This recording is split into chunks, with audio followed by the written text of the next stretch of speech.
Bab 2401 Warisan Tao Pedang.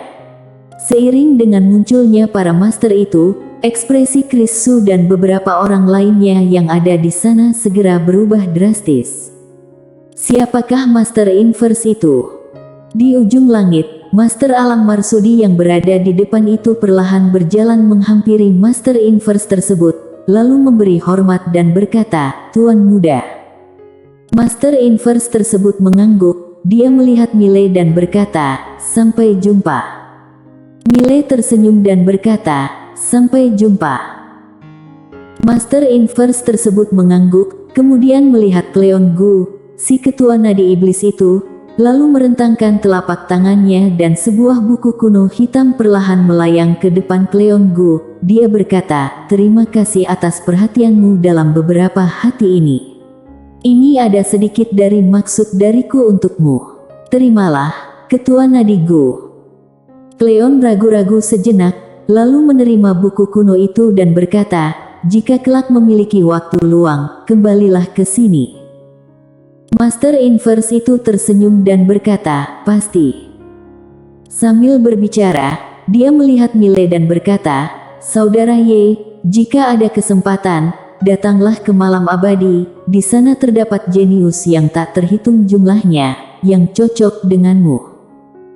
Millet tersenyum dan berkata, "Aku pasti pergi jika ada kesempatan." Master Inverse itu mengangguk, dia tidak lagi berbicara, melainkan berbalik badan dan perlahan berjalan menuju ujung langit. Master Alang Marsudi itu melihat Millet sekilas, kemudian berbalik badan mengikutinya pergi. Tidak lama kemudian, sekelompok anggota Master Inverse itu seketika menghilang dari ujung langit. Di ujung langit, Cleon melihat Millet sekilas. Pada saat ini, Millet tiba-tiba bertanya, "Ketua Nadi Cleon, ada sesuatu yang ingin aku tanyakan, apakah Kaisar Kuno adalah anggota Nadi Iblis?" Kaisar Kuno. Cleon mengerutkan kening dan bertanya, "Siapakah Kaisar Kuno?" Millet mengerutkan kening dan berkata, "Kamu tidak mengenalnya." Cleon menggelengkan kepala dan berkata, "Aku tidak kenal, tidak ada yang bernama Kaisar Kuno di Nadi Iblis, sepertinya Tuan Muda Ye salah orang." Millet melihat Cleon sekilas dan bertanya di dalam hati, apakah Kaisar Kuno itu berpura-pura menjadi anggota Nadi Iblis? Pada saat ini, Cleon berkata lagi, "Tuan Muda Ye, datanglah ke Nadi Iblis jika ada kesempatan. Aku pergi dulu." Selesai berbicara, dia berbalik badan dan menghilang dari ujung langit. Di tempat semula, Millet terdiam untuk beberapa saat, lalu menggelengkan kepala dan tersenyum. Dia kemudian melihat Chris Su yang berada di sisinya dan berkata, "Senior, tempat apakah malam abadi itu?" Chris ragu-ragu sejenak, menggelengkan kepala dan berkata, "Aku tidak tahu." Millet berkata dengan nada serius, "Apakah kamu juga tidak tahu?" Chris tersenyum pahit, lalu berkata, "Itu seharusnya adalah alam semesta peradaban dengan tingkat yang lebih tinggi." Millet terdiam. Pada saat ini, Serinmu tiba-tiba berkata, "Apakah kamu sudah mau pergi?" Millet tersenyum dan berkata, "Belum." Sambil berbicara, dia melihat tetua ilahi dan dua orang lainnya, lalu berkata, "Tiga tetua, ayo lanjutkan kultivasi kita." Tetua ilahi mengangguk dan berkata, "Baik." Selesai berbicara, keempat orang itu menghilang dari tempat semula. Pada saat ini, Grayson Mu tiba-tiba bertanya, "Apakah kalian tahu latar belakang sebenarnya?" Chris berbisik, "Apakah kalian melihat ekspresinya tadi?" Grayson melihat Chris dan bertanya, "Ekspresi apa?" Chris tersenyum pahit dan berkata, "Saat melihat para master di belakang Master Inverse, dia sama sekali tidak kaget, bahkan tidak takut." Mendengar ucapannya, ekspresi Grayson dan Serin seketika menjadi serius. Mengapa Millet tidak kaget? Mengapa dia tidak takut? Jelas hanya ada satu jawaban, yaitu kekuasaan di balik Millet tidak lebih lemah dibanding Master Inverse. Chris tiba-tiba berbisik, sepertinya dia segera pergi. Grayson mengangguk dan berkata, tapi, aku tidak tahu akankah dia pergi ke malam abadi itu. Sherin tidak berbicara. Di dunia kehampaan, Millie masih bertarung dengan tetua ilahi dan dua orang lainnya, masih dalam kondisi 1 lawan 3. Dia tetap dikalahkan oleh tetua ilahi dan dua orang lainnya. Namun, dia semakin bersemangat seiring dengan berlangsungnya pertempuran. Pertempuran yang mempertaruhkan nyawa adalah cara termudah untuk membangkitkan potensi seseorang. Dalam rentang waktu ini, tubuh fisiknya telah hancur ratusan kali. Jika dia tidak berhati-hati, tubuh fisiknya akan langsung dihancurkan. Tentu saja, ketiga orang itu hanya membantunya dalam kultivasi, tidak bermaksud untuk menghancurkan jiwa spiritualnya. Namun, meskipun demikian, Millie selalu dalam keadaan tegang, sama sekali tidak berani bertindak ceroboh. Sedangkan tetua ilahi dan dua orang lainnya menjadi semakin kesusahan. Meskipun Millie tertekan oleh mereka, tetapi Millie menjadi semakin kuat seiring dengan berlangsungnya pertempuran. Mereka juga tidak berani bertindak ceroboh dalam menghadapi pedang-pedang Millie.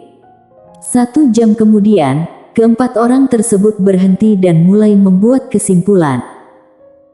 Tetua ilahi berkata lebih dulu, responmu sangat cepat, sehingga sekarang kamu sudah mulai bisa melawan kami bertiga. Tapi, kamu harus memahami satu hal, perlindungan terbaik adalah menyerang. Jika kamu terus melindungi diri, itu sama artinya dengan memberi kami kesempatan untuk menyerangmu. Apakah kamu paham? Millie mengangguk dan berkata, aku tahu, tapi kerja sama kalian terlalu bagus, kamu tidak dapat menemukan kekeliruan dari kalian bertiga. Tetua Qiu tersenyum dan berkata, sebelumnya, aku melihat kamu mengeluarkan 6 pedang saat bertempur dengan Master Inverse, apakah itu benar? Millie mengangguk. Tetua Qiu berpikir sejenak, lalu berkata, kamu mengeluarkan ke-6 pedang itu sesuka hati, bukan? Millie mengangguk lagi. Tetua Qiu tersenyum dan berkata, lalu, mengapa kamu tidak menciptakan satu komunitas teknik pedang lagi?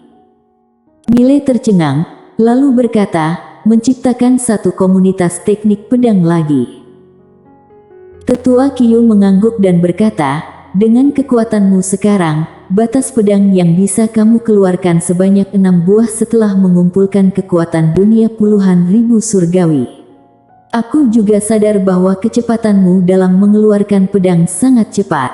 Jika kecepatanmu bisa lebih cepat lagi dan mengeluarkan 6 pedang secara berturut-turut, kekuatan ke-6 pedang tersebut akan menyatu dan menerobos sebuah permukaan, sehingga kekuatan ke-6 pedangmu ini akan mengalami peningkatan besar.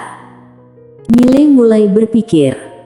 Tetua Qiu melanjutkan, beberapa teknik pedangmu sangat kuat, beberapa teknik pedangmu juga memiliki kelebihan uniknya masing-masing. Kamu boleh menggabungkan beberapa dari mereka untuk menciptakan satu komunitas teknik pedang baru. Karena untuk saat ini, pedang hidup dan mati yang kamu miliki tidak cukup berguna lagi. Millie bertanya dengan nada serius, apakah aku bisa? Tetua Qiu tersenyum dan berkata, cobalah. Millie tersenyum dan berkata, akan kucoba. Tetua Qiu dan dua orang lainnya mundur sejauh ribuan feet. Millie memejamkan kedua matanya, kemudian meletakkan ibu jari tangan kirinya di atas gagang pedangnya dan bersiap-siap. Pada saat ini, Tetua Qiu dan dua orang lainnya tiba-tiba menghilang dari tempat semula. Pada saat yang hampir sama, Millie menaikkan ibu jarinya dengan cepat. Sebilah pedang menembus udara. Pada saat yang hampir sama juga, sebuah pedang terbang keluar dari sarung Millie lagi. Setelah pedang tersebut, dilanjutkan oleh pedang lain. 3 pedang dikeluarkan dalam seketika. Ketiga pedang tersebut mengandung momentum pedang dan kekuatannya. Brak, brak, brak. Di kejauhan, 3 cahaya pedang tersebut tiba-tiba hancur. Pada saat yang sama, Tetua Qiyu dan dua orang lainnya langsung mundur sejauh puluhan ribu feet. Saat melihat adegan tersebut, Mile tercengang. Ini adalah pertama kalinya dia menang dalam bertempur dengan Tetua Qiyu dan dua orang lainnya. Di kejauhan, Tetua Qiyu melihat tangan kanannya dan ada sebuah bekas pedang yang dalam pada lengan kanannya. Jika kekuatan pedang itu lebih kuat, dia pasti telah kehilangan lengannya tersebut. Tetua Qiyu melihat Mile sambil tersenyum, lalu berkata, "Kecepatan pedangmu ini bisa lebih cepat lagi, bukan?" Mile mengangguk dan berkata, "Benar.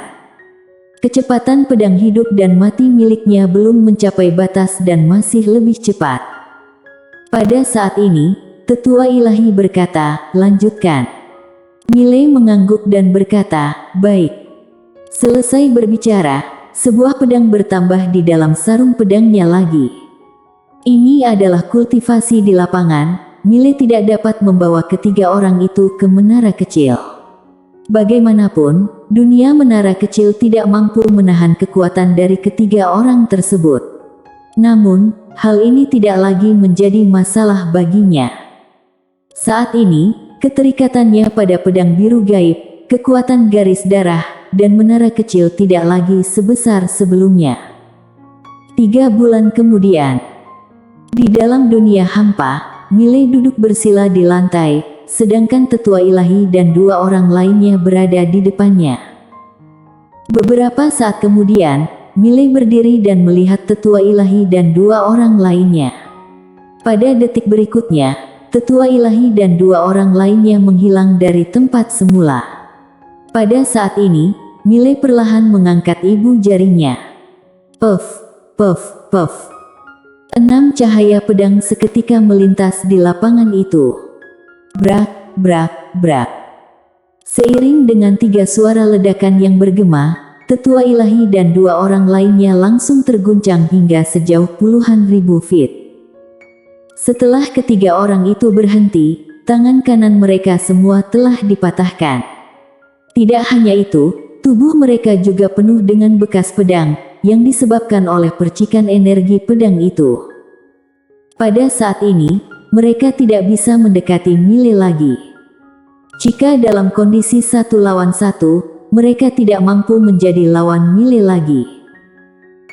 Pada saat ini, tetuamu berkata, "Jika keenam pedangmu ini ditambah dengan kekuatan dunia puluhan ribu surgawi sebelumnya, mungkin kamu sudah bisa membunuh kami bertiga secara langsung."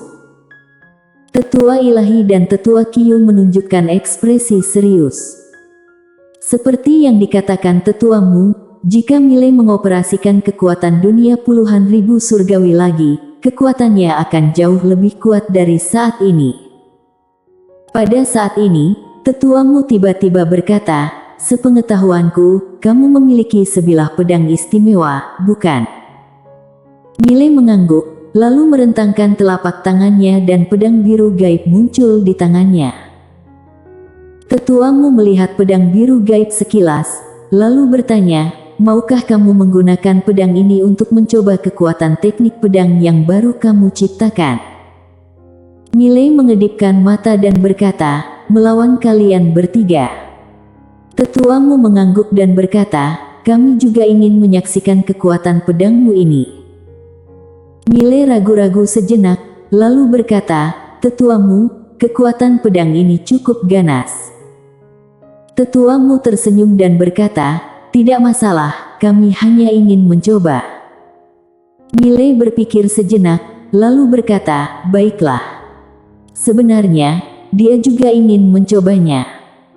Mile melihat tetuamu dan dua orang lainnya, "Berhati-hatilah, ketiga senior." Tetuamu tersenyum dan berkata, "Mulailah." Mile memejamkan kedua matanya, lalu ibu jarinya perlahan bertumpu pada gagang pedang biru gaib dan pedang biru gaib seketika terbang keluar. Puff. Dalam seketika, seluruh dunia hampa langsung musnah. Di kejauhan, ekspresi tetuamu dan dua orang lawannya seketika berubah drastis dan segera beraksi. Brak. Seiring dengan bergemanya suara ledakan yang kuat, tetuamu dan dua orang lainnya seketika mundur sejauh puluhan ribu feet. Pada saat berhenti, hanya tersisa roh dari mereka bertiga. Tidak hanya itu, roh dari ketiga orang tersebut juga mulai menghilang dengan kecepatan yang sangat mengerikan. Dalam beberapa saat, jiwa spiritual ketiga orang itu sepenuhnya dimusnahkan. Saat melihat adegan tersebut, ekspresi Miley berubah drastis. Dia segera menggunakan pedang biru gaib untuk menekan jiwa spiritual ketiga orang tersebut. Pada saat ini, tetuamu dan dua orang lainnya masih dalam keadaan terkejut, mereka hampir dimusnahkan. Tetuamu melihat Miley dengan ekspresi yang sangat serius dan berkata, "Pedangmu ini." Miley melihat pedang biru gaib yang ada di tangannya itu. Sesungguhnya, dia juga sedikit kaget, karena kekuatan pedangnya ini sedikit di luar dugaannya. Setelah dia meningkatkan kekuatannya, lalu menggunakan pedang biru gaib, rasanya seperti menambah sayap pada harimau, yang sangat mengerikan. Dia masih belum menggunakan kekuatan garis darah dan kekuatan dunia puluhan ribu surgawi. Jika semuanya digabung, dia yakin bahwa dirinya mampu melakukan pembunuhan instan pada seorang master alam marsudi. Pada saat ini, tetuamu menggelengkan kepala sambil tersenyum, lalu berkata, "Kami tidak bisa membantumu lagi." Miley memberi hormat kepada ketiga orang itu, dia sangat menghargai ketiga orang tersebut. Tetua ilahi tersenyum dan bertanya, "Apakah kamu sudah mau pergi?" Miley mengangguk dan berkata, "Aku ingin mencari master yang lebih kuat." Tetua ragu-ragu sejenak, lalu berkata, "Aku memiliki sebuah permintaan." Miley tersenyum dan berkata, "Katakan." Tetua ilahi berkata, "Bolehkah kamu meninggalkan sebuah warisan Tao pedangmu di sini? Beberapa tahun kemudian, mungkin akan ada seorang jenius Tao pedang yang sangat unggul sepertimu di nadi suci." Miley berpikir sejenak, lalu berkata, "Boleh." Mendengar ucapannya, tetua ilahi dan dua orang lainnya segera memberi hormat pada Miley dan berkata, "Terima kasih banyak." Bersambung.